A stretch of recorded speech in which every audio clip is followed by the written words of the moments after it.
On April 15, 1912, the world was shocked when the RMS Titanic sank after hitting an iceberg in the icy waters of the North Atlantic.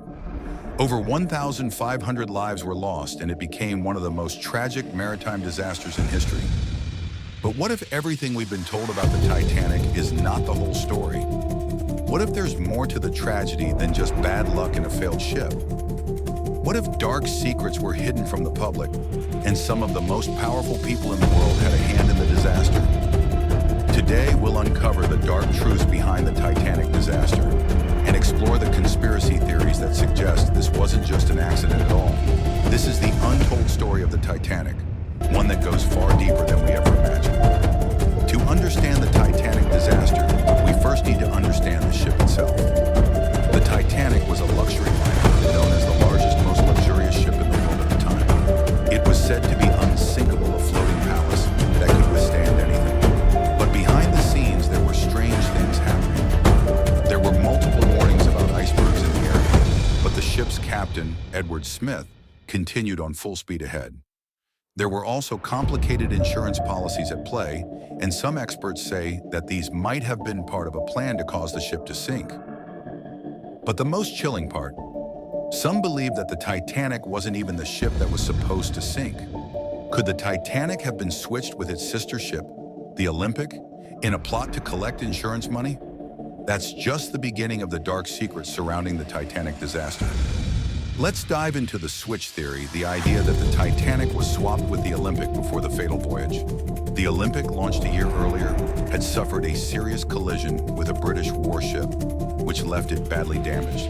But instead of repairing it, some conspiracy theorists believe that the White Star Line, the company that owned both ships, decided to swap them. Here's how it works.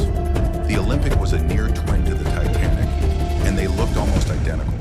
But the Olympic was already damaged, and there was a chance it might not be profitable anymore. The Titanic, however, was a brand new luxury ship with enormous financial potential. So what if they used the Titanic's name and sent the Olympic out under the Titanic's flag, hoping to sink the Olympic and claim the insurance money? Strange things happened on the night of the sinking. The Titanic was traveling much faster than it should have been, despite the multiple iceberg warnings. Some believe that this was done on purpose, to make sure the disaster would happen. But why would anyone deliberately cause the death of over 1,500 people? There are rumors that the original design flaws in the Titanic, such as the insufficient number of lifeboats, were actually deliberate, a setup to ensure the tragedy would unfold exactly as it did.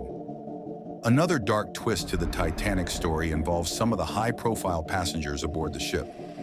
Among the passengers were three wealthy men: John Jacob Astor IV, Isidor Straus, and Benjamin Guggenheim, all incredibly rich, powerful, and influential. But what if their deaths were not just tragic accidents? Astor, Straus, and Guggenheim were all on the Titanic's maiden voyage, and all three tragically lost their lives. But some believe that their deaths were part of a bigger plan. The three men were all strongly opposed to the creation of the Federal Reserve, the banking system that would later become a cornerstone of global financial power. Could their deaths have been part of a plot to eliminate these obstacles to the creation of a central banking system?